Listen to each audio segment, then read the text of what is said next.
ఒకసారి ఇందులో చూడు, ఇవి ఏవి బుక్ చేద్దాము. ఇదే బాగుంది కలర్ఫుల్గా.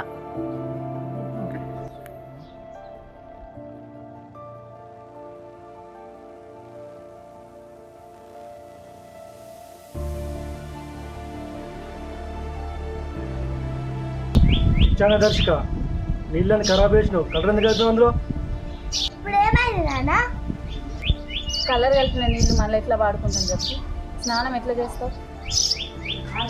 నీళ్ళన్నీ ఖరాబ్ చేసినావు. మరి మీరేం చేస్తారు నాన్న? ఏమేం చేసినవే? నోరు బాగాలేస్తుంది. మరి మీరు ఫోన్లో కలర్ వినాయకులు ఎందుకు చూస్తారు? కలర్ వినాయకులని వాటర్లో కలిపితే వాటర్ ఖరాబ్ అవుతాయి కదా నాన్న.